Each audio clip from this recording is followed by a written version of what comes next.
All Adam, right. how was your week? What's up, Marcus? Yeah, my week was pretty interesting. You sent me an article about halfway through the week, which I had to drop everything and read immediately because that's just how human beings work. Because the title of the article was, How Much Income Do You Need to Be Rich? Yeah, speaking of last week, we said having good focus and not being distracted by your Oh, phone. yeah. So That's you're your fault. welcome. That was You're your fault. welcome. Yeah. Thanks for that context, which I will charge you. Expect an invoice. It turned into hopefully a little bit of a segment here. So let's see. Yeah. Why don't you Uh, tell me your takeaways from the article? It was a little bit, the numbers were different than I expected, to be honest. And I think what I okay. had been looking at previously were I made the deadly mistake of looking at averages rather than trimmed or adjusted averages, let's say, and it Yeah. definitely painted a very different picture. Yeah. Let's get into that. So the title of the article is How Much Income Do You Need to Be Rich? It's by Nick Majuli. He has a great blog. I highly recommend it. So he takes a look at Pew Research income in 2019. He talks about how the data doesn't change very much. Right now it's 2023, so 2019 should be pretty accurate still. And the way that he slices the data is pretty interesting. So one is he looks at percentile, the other is level of education, and then he actually merges those two together to see what does it look like by percentile within different education levels. So the first thing is when you take a look at just percentiles, various percentiles without factoring in college education, we see that the split among the 90th percentile, the 99th percentile, it's definitely big, but the curves around the different age ranges, they definitely vary. It looks a little bit like a bell curve. Typically, it seems to show that your income peaks for most people, or looks like 45 to 54 age range is your peak earning years. But more interestingly, I thought was when you took a look at education level, it starts to shoot up even more. So actually, one of my takeaways is that having a college degree a lot more worth it than I initially expected, at least in the US for sure. There's a narrative in higher status circles about don't go to university, spend that time building a business or traveling and learning about yourself. Don't use any of the stuff that I learned in university during my work. When's the last time I ever used, linear algebra, things like that. But actually, Who the hell is when taking linear algebra in college, though?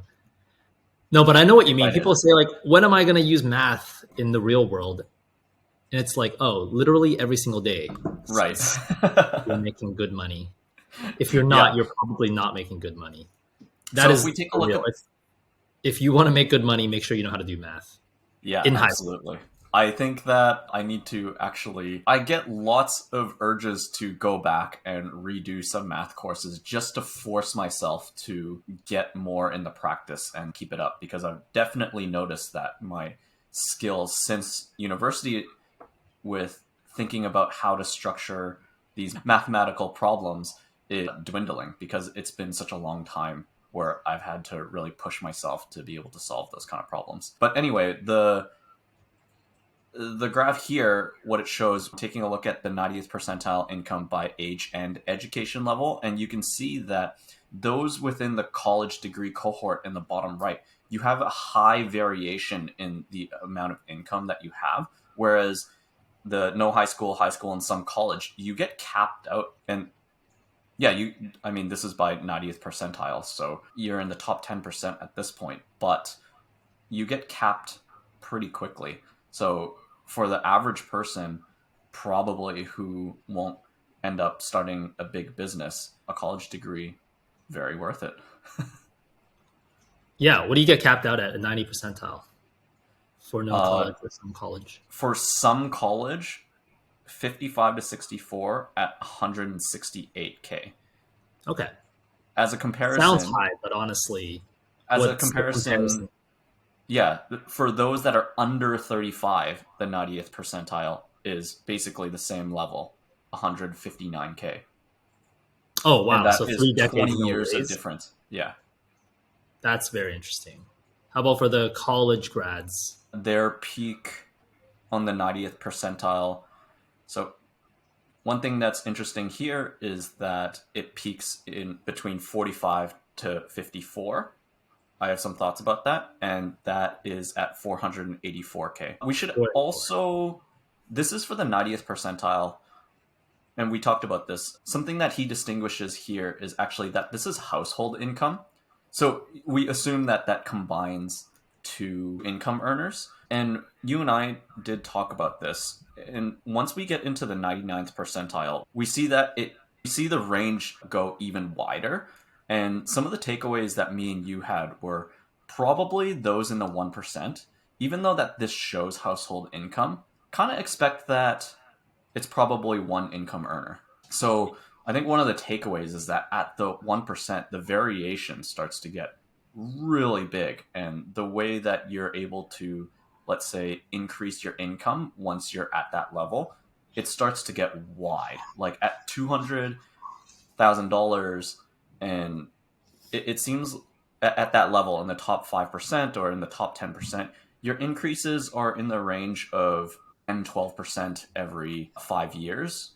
But then when you get into the top 1%, we're talking about jumps that range like 25 to 50%. And at that income level, that's hundreds of thousands of dollars. Right. There's also an open question, though, because this is not a snapshot through time. This is through age cohorts, just to be clear. And what that means is that these people started their careers. The 50-year-olds in this graph started their careers 30 years ago, which is 1990. It's not necessarily the case that current day 20-year-olds 30 years from now, which is 2060, will experience the same level of growth. It's not a foregone conclusion. It's very likely, because the economy in the West especially has changed a lot. I don't actually think current day 30-year-olds will be following the same income path as 30-year-olds 30 years ago, otherwise known as 60-year-olds. That's one thing I wanted to point out about the graph. I think one of my takeaways, taking a look at all these numbers, you and I, we are going to continue to talk about, and maybe not in hard facts, but in general, the top 1%, that top category. And I think one of the things that I took away from this is making sure that I have some perspective, because when you're closer to the approaching that top level of income, like relative to the rest of the population, you can be at the top 4%, 3%, 2% in income, and it still feels like a drop in the bucket, because again, we're talking about the stratification of the 0.1%, 0.5% versus the 1%. It starts to become very big. And that stratification, not only is it big from just dollar figures, but from a lifestyle point of view, it's actually very different. So it makes it feel as if you're not rich. When you take a different perspective, we need to take a look at, okay, there's a lot to be thankful for, even when you're in the top 5%, when you're in the top 10%, need to have perspective that there's a lot to be thankful for. And I think that kind of carries into our next topic, which we wanted to talk about, which is intrinsic value. And that is that for us, we see this money is just a scoreboard for how we approach life. And it is just one type of scoreboard. I think it's not the only scoreboard, but there is an external validation for the type of value that you're bringing into the marketplace that can be measured by dollars. And that's just a scoreboard. And for me and you, I think we like growth and we like to continually get better. That's probably, certainly for me, I think that is the thing that keeps me going every single day, is to continue to get better and to continue to grow. And that game of improving is actually the thing that really drives me. So yes, I can accept that and be thankful and grateful for everything that I have. Meanwhile, I'm definitely not, at this point in my life, I don't feel like I am letting off the gas pedal. I do like to see the points grow. I like to acquire more of these life points. Yeah, no, absolutely. Yeah. One more thing about the graph that I noticed is, I'm 35, and the 1 percentile at 35 is something like 600,000. I'm just going off my memory. But then a mere 430. 5, 6 years later, it's like over 1 million, right? So that means that age cohort, yes, I literally just said it's not a through time look, but let's pretend for a second it's highly correlated. That age cohort in 5 to 10 years managed to triple ish their income, which is pretty wild. And this is not wealth, this is income. So that means, what did they do? That's part of the discovery of this podcast, right? It's the wealth journey. But unless you came in with a lot of money from your family, the wealth journey for people 35 and under is just the income journey at this point. And then you have to be wise with your investments. We can talk about that in the future. At the beginning, though, it's about maximizing your revenue, which is your income. And also, if you want to generate wealth, you do have to minimize your expense, which is income minus expense, your net income, which then you put away hopefully at a positive overall return rate for a long period of time. That grows the wealth. So for me, the wealth growth part is a long-term game, but the income growth part, look, according to this graph, people cap out at 45. So it's pretty important to start early, start young. Just curious, how did reading these numbers, how did it make you feel? Were there feelings of maybe like envy or feeling, I mean, I don't even know specifically where you sit according to these numbers, but certainly I'm not at the 1%. And again, like I want to chase that. And yeah, it makes me start to feel like, oh shoot, I'm behind from what I wish I was at. Yeah, I mean, I'm in the 1% group for my age group, not super deep in, I think. But here's the thing. I think, at my job, we set a lot of KPIs. We look at a lot of metrics. And you have to be really clear what are metrics, which are things that you're tracking, and what are KPIs, which are targets that you're trying to hit. And if you confuse those two, you're going to be doing detriment to the company that you're at, but also to yourself. So how much you're making at a particular age. So basically this benchmark, that's just a benchmark. It depends where you live. It depends on your education background, as we just talked about. It depends if you're a slow starter or not. And it's the output of your intrinsic value and your ability to negotiate your market value at the same time. And some people are able to better arbitrage their intrinsic value, and some people are worse at getting what their market value is, even though their intrinsic value is very high. So I think the income, that's a scorecard, like we said, that's a tracking metric. I think the most important KPI that we need to put on ourselves is some measurement of intrinsic value. And then if we are certain about our intrinsic value being below our market value, then we need to have some strategies to make sure those things get back into line. So what is this mysterious intrinsic value thing? I think we've mentioned this maybe once or twice previously, but didn't dive into it because I think it's a pretty broad and in-depth topic at the same time. So if I said intrinsic value, what do you think? What does that mean to you, Marcus? Well, I was going to say, I'm pretty sure we have grabbed this term. Certainly I have from Uncle Warren, the Oracle.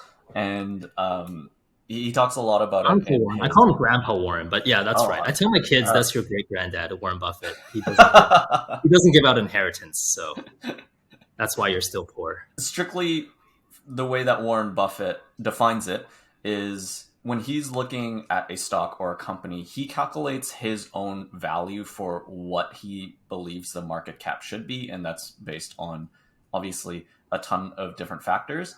And he comes up with a stock price. And so, for example, he says that for his company, Berkshire Hathaway, if he sees the stock price go 20% under what he believes is the intrinsic value, then he will start purchasing Berkshire Hathaway stock or doing stock buybacks because he sees that the stock is being undervalued and he can get that value back for future gains. I think this is like a great way of looking at our lives where our market value for right now, it is either what you're making right now or what you could be making if for whatever reason you happen to be making less than what you could be making right now. All that is just the public market view of what they think you're worth. Now, then there is the intrinsic value, which is that's separated from what people would, let's say, bid for your employment right now, because there's some sort of discovery there. Maybe you're getting underpaid. And for you, your intrinsic value is a lot higher. You're just not getting paid that because you've done a poor job of marketing yourself to the job market or something like that. So that's a little bit of what I think around intrinsic value. Yeah. I mean, I don't want to confuse our listeners. When I think intrinsic value, I'm specifically talking about monetary, right? It's not intrinsic value as a person. That could be, how great you are as a friend or a father or a son or whatever. That's not what we're talking about. It's specifically intrinsic value as described in The Intelligent Investor, which actually is the godfather of investing, Benjamin Graham, not Warren Buffett, but he obviously, Not Uncle Warren, say. the Godfather. So, the godfather, exactly. So I think the way it's described, the way I understand intrinsic value, I personally run my life as I would a corporation. I think it makes a lot of sense to me. I happen to be a finance guy. I have some accounting background very lightly that I took in school. So I think of life as a balance sheet, income statement. When we talk about intrinsic value, Buffett is specifically talking about your ability to generate cash flow by producing something that has a barrier to entry, like a moat around what you're producing. So this is like, how are you differentiating yourselves from your peers so that what you have, what you're producing, what your labor is worth is growing in value over time relative to the market. And then it can be measurable by the amount of future cash flow, not current cash flow, but future cash flow that you're able to generate. So for a corporation, it's pretty clear they make whatever widgets or they own a property like Google.com, and that's worth value because they charge people money for it. For a person, most of the time it's your job, or if you're an entrepreneur, it's your time. And this is what I think, but how do you know what your actual intrinsic value is? And this is my point of view, is that your intrinsic value is your moat. And your moat is not your current abilities, but your ability to increase and progress and improve yourself. And that's why we have this podcast. So how can you accelerate the rate of improvement? Because outside of money, the only other thing that really compounds over time is knowledge. And then being able to convert that knowledge into actual productive value. So how do we gain knowledge faster, quicker, weave them together in more productive ways? I think that's what intrinsic value is. So it's the ability to learn, which I'm just now describing G factor, which could be a pretty controversial term, but I do think it makes a lot of sense when it comes to talking about income and wealth accumulation. Maybe sidebar there. I don't know what you're talking about. G factor. G factor is an unknown number that measures intelligence effectively. Okay. And this is a scientific term? Like, would you see it in papers? Oh, okay. You would see it in papers. So IQ is the only way we know how to...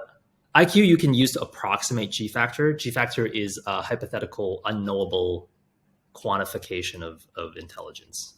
G stands for general intelligence. So effectively, it's some weighted combination of quantitative reasoning, visual spatial processing, working memory, knowledge, and fluid reasoning. So it's the ability to take knowledge and utilize it across a lot of different fields in many different multidimensional directions. That's the way I would think about it. So it's not just knowledge, being like a book nerd. It's not just math, quantitative reasoning, but it's the combination of all of these factors together on the base of the knowledge that you've accumulated. And there's no one single measurement of G factor. So you would just refer to it as like high G factor, medium G factor, low G factor. And IQ would be one of the ways that you measure some aspects of G factor. Okay. How can you shift G factor? How can you increase your own G factor? Because it sounds like it is some way of lateral thinking and like generalized intelligence.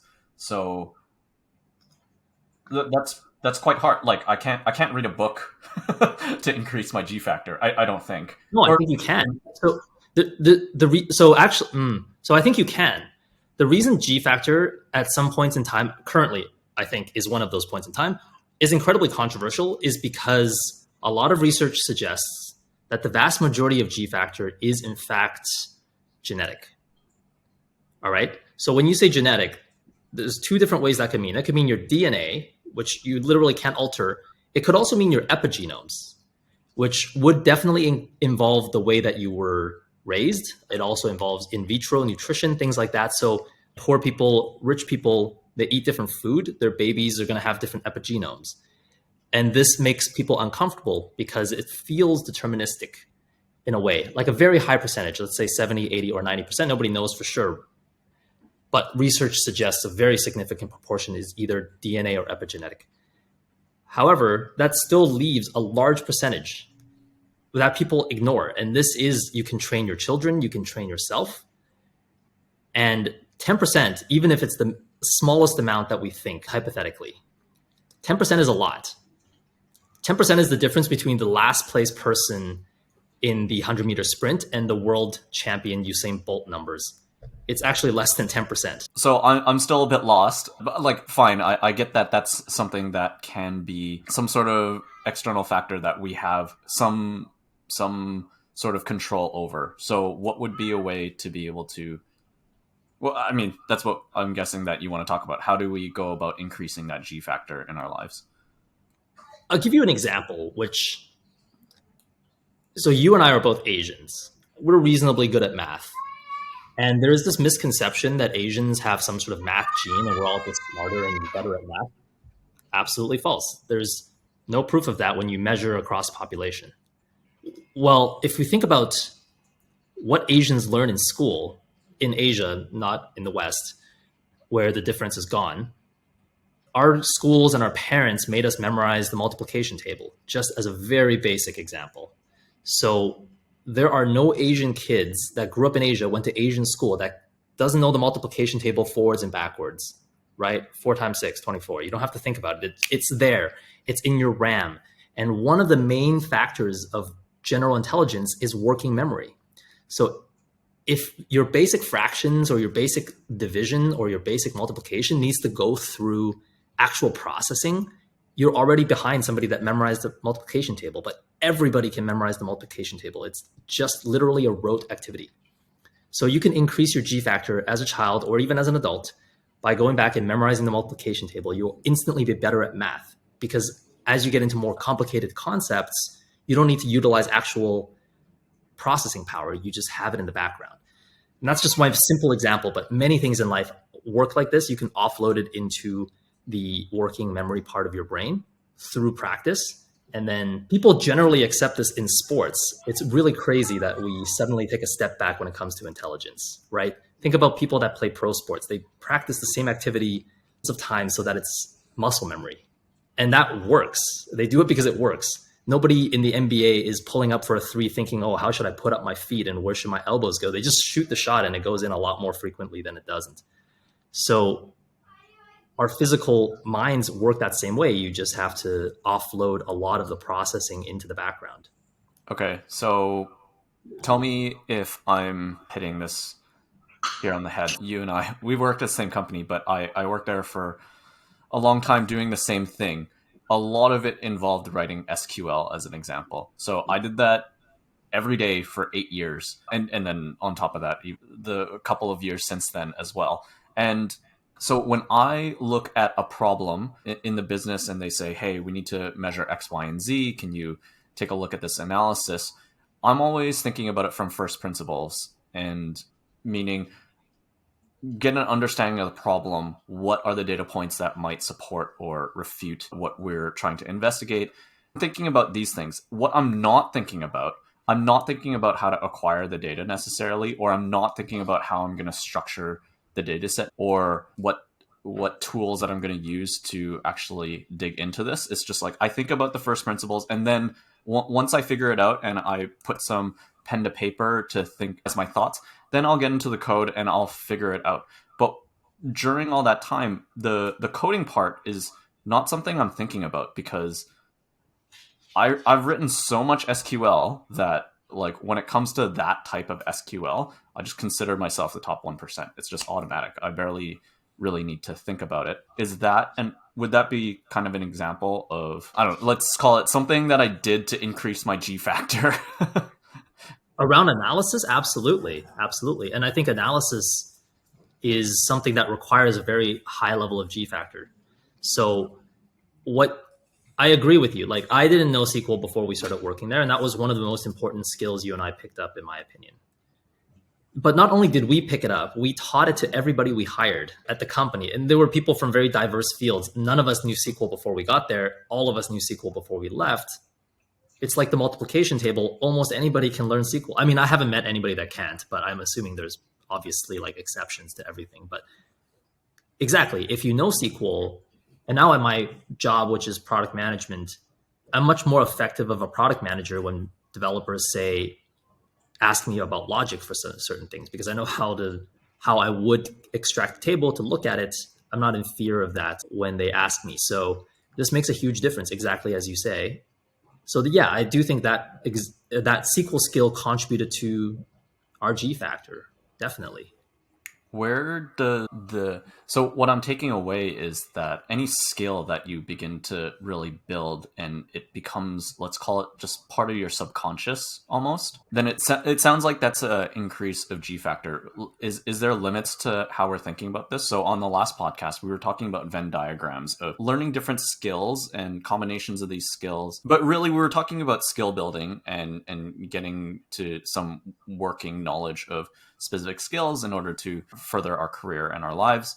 Is it kind of the same thing? Like as you pick up skills, especially ones maybe that are more generalized and or can be like lateral in different fields or different areas and domains, that is effectively increasing your G factor?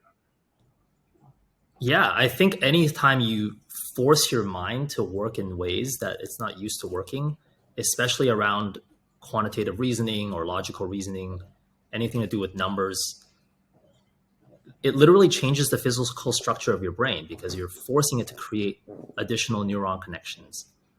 So literally your brain is physically changing as you do it more and more. And back to the multiplication table example, your brain forms actual protein sheaths around neurons that are reused very frequently.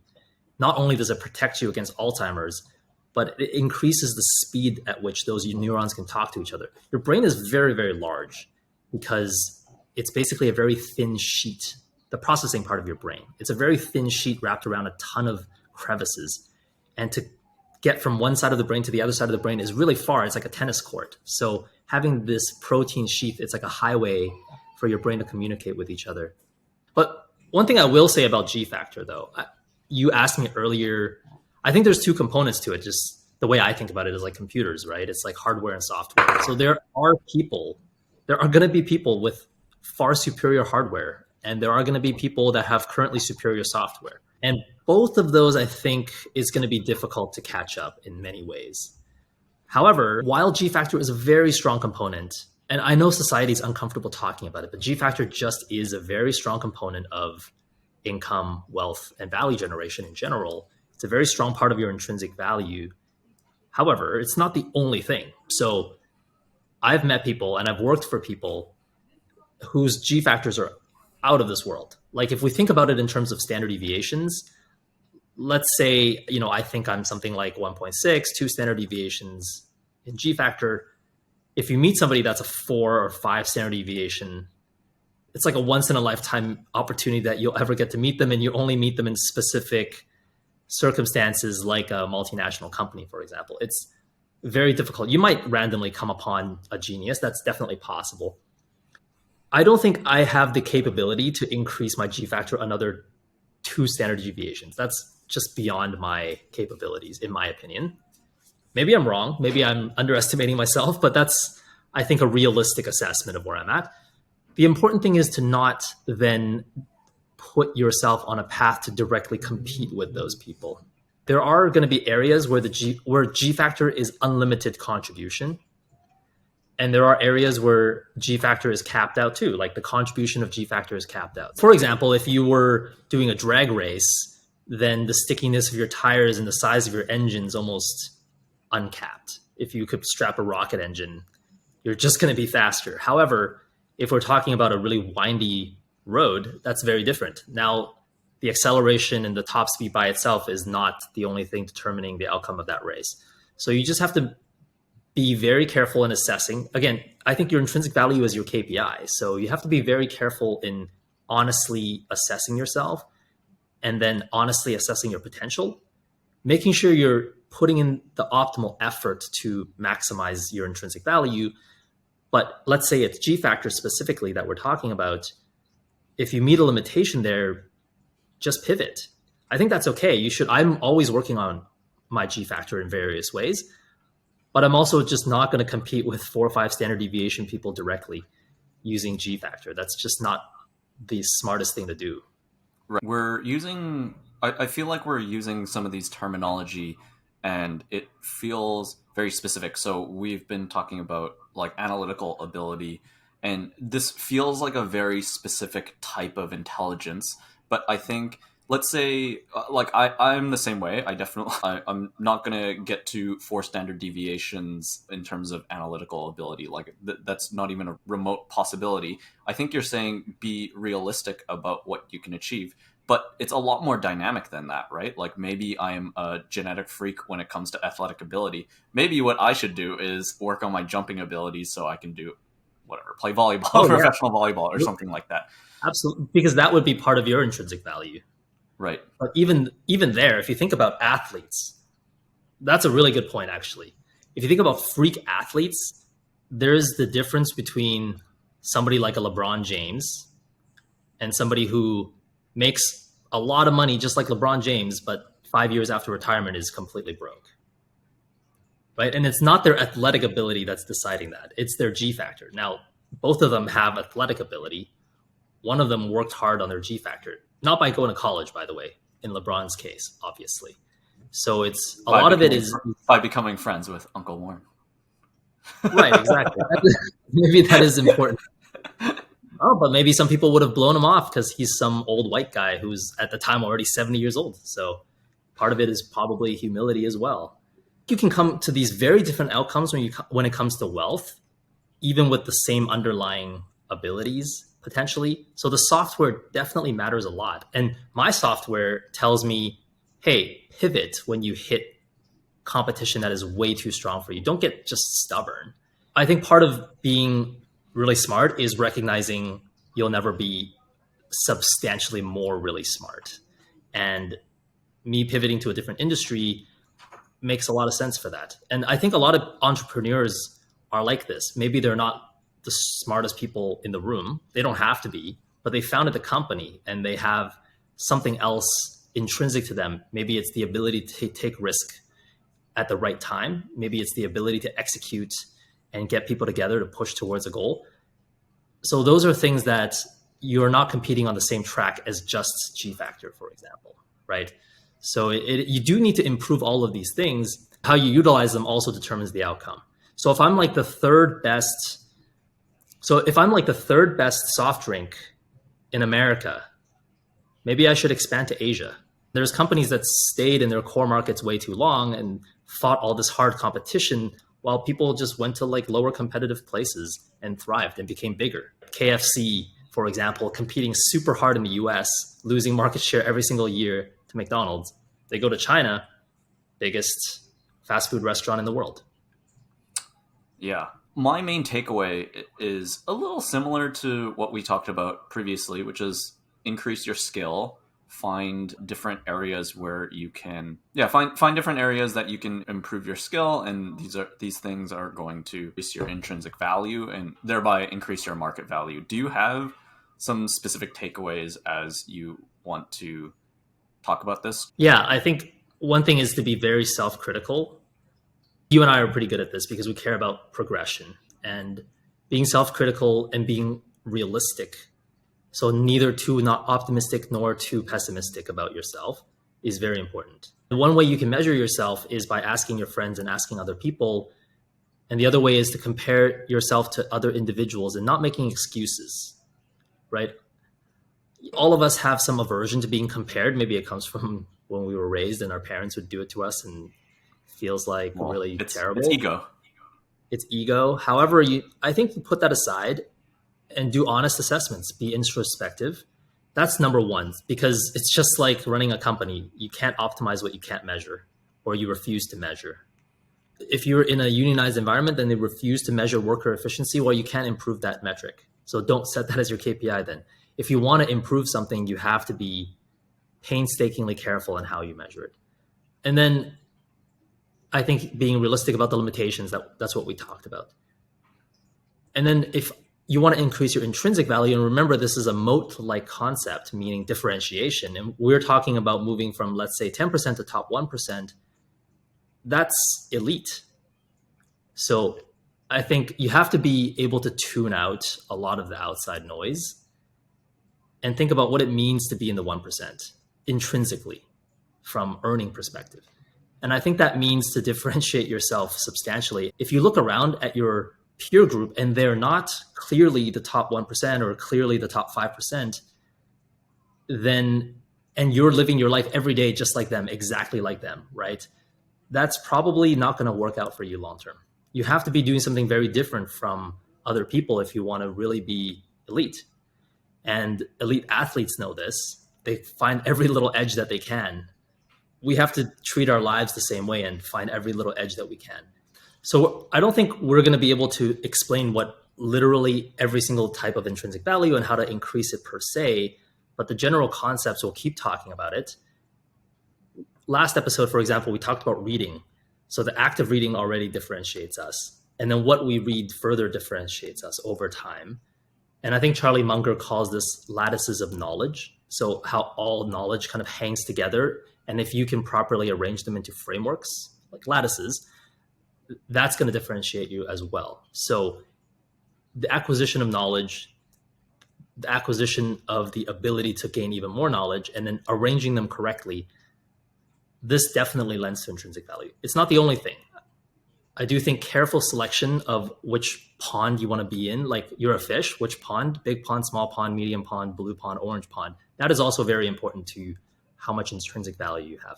So yeah, I think we can wrap up this topic here for now, and definitely we'll re-explore different aspects of intrinsic value in the future. So we talked about intrinsic value. I think even as an investor, I'm much more interested in the intrinsic value part of it, and I just haven't had much thought about market value oftentimes when it comes to income and such, which I think could have been a mistake, especially at younger ages. However, for me, my focus is that as long as I'm continuously increasing the intrinsic value, at some point, the market value can catch up. But I haven't really figured out how that happens. Marcus, do you have any thoughts about it? Because I think you're much more of an expert in this specific category, and it might be more interesting for the listener. Yeah, I've done, I've switched jobs a few times in the last few years. And I think that what I've learned is, similar to the stock market, everyone has a different measurement of the intrinsic value of a specific company. And that's the same in the job market. Certain companies are going to value you more or less based on your specific experience and based on their specific context and what they need in that moment. Can you say some specifics about what you did in the last couple of years, let's say, that you got yourself to the position that you think you've maximized your market value in the local maximum at least? Yeah. Great term, local maximum. I think that's where a lot of optimization can be done in a short amount of time. What are some of the things that I've done?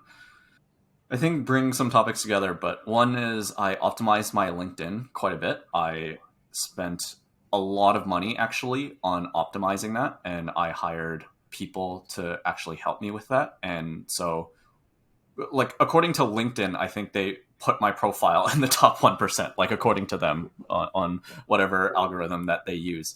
So I think that's one. And what did they do? Like, what is like the two things that they did? Obviously, there's probably a laundry list, but yeah, so this one, again, I paid a lot of money for, and the way that they're offering is that they actually help me discover what my air quote go-to market strategy, go-to job market strategy would be. And then we would highlight those areas where I have strengths in order to target very specific type of jobs.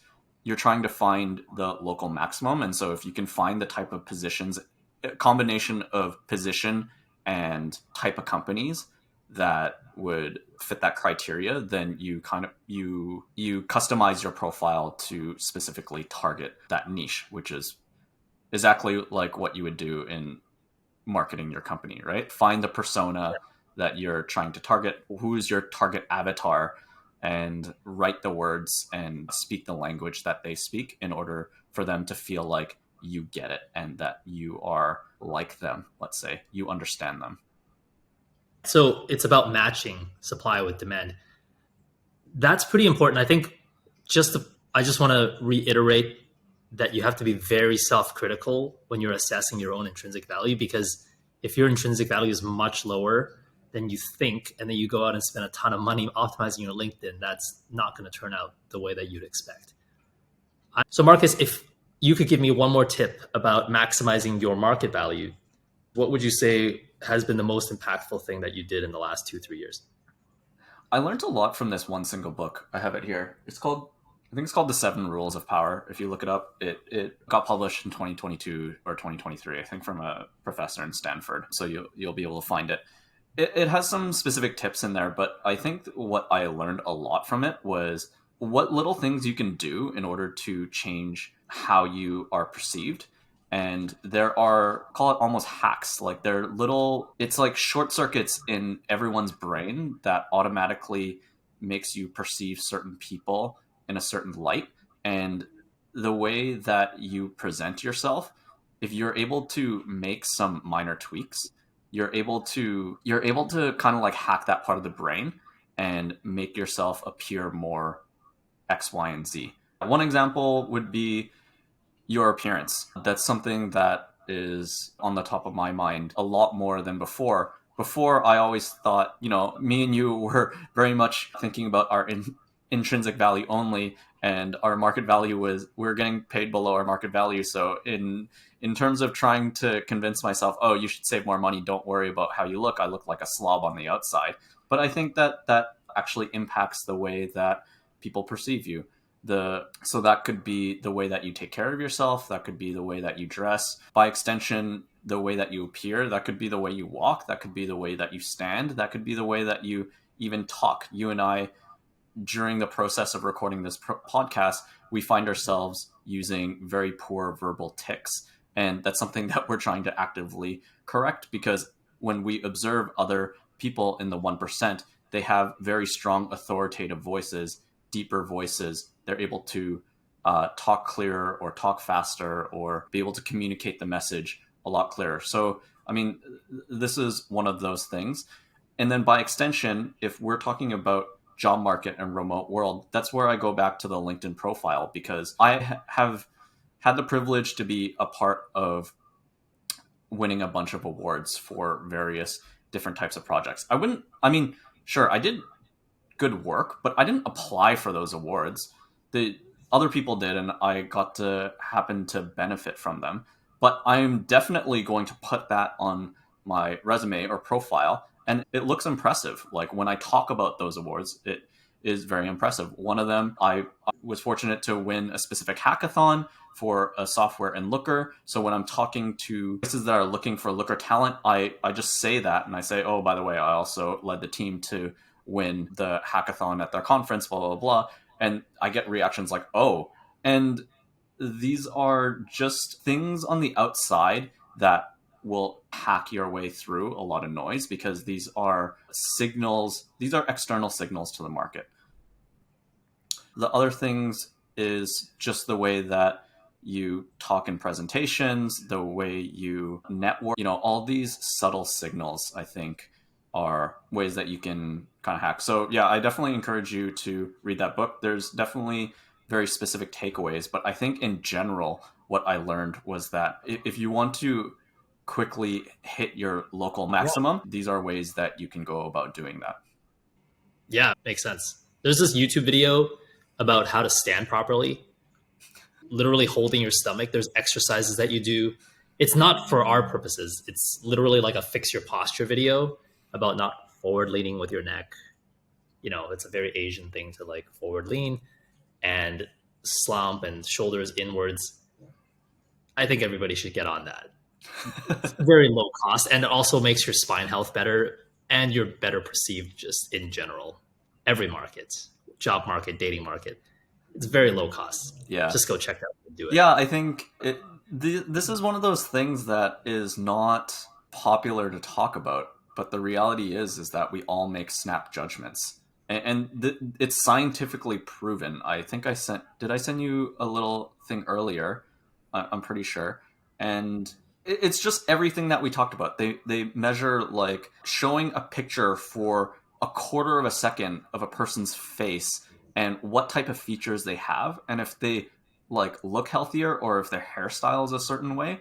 They, even though the participants of the study were told that every single person in that we're about to show you the picture of is the same job and makes the same money, and in this case it was like a salesman in the Midwest making $80,000.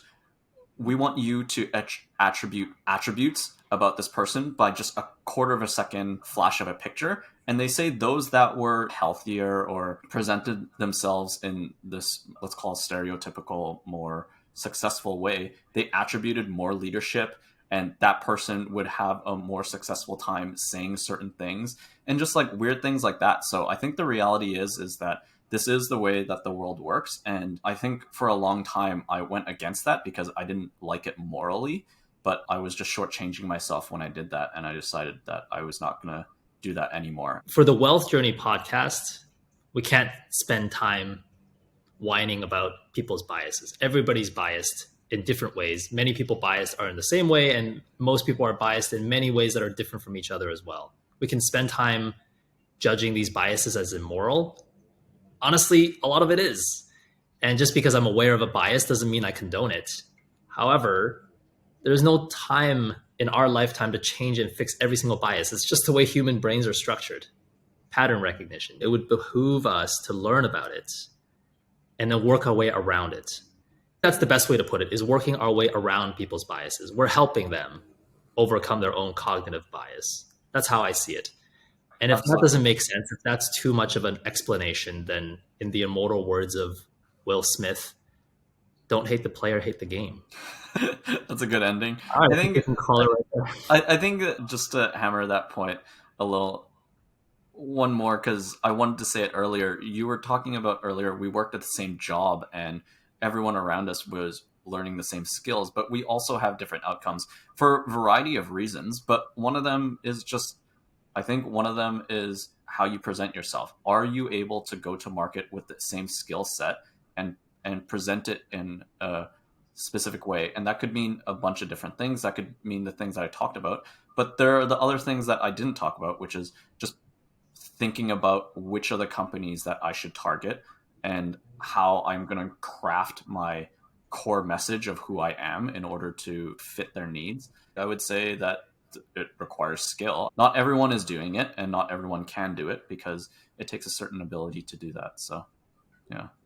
It's the packaging on the product. Yep. You can say it doesn't matter very much, but it still matters. But that being said, it's still just the packaging. And I think the main takeaway from this episode should be to work on your intrinsic value. Absolutely. And once that is substantially below your market value, then you need all these other skills to come into play to close that gap really quick. Yeah. If you only have a packaging, then you're basically Wall Street bets stocks going up and down, all the way up, all the way down. That's how it's going to work out if you don't have the actual intrinsic value to support 100% your market. Anyway, I think that is a good place to wrap up. So yes. we'll chat next week. All right. See you, Adam.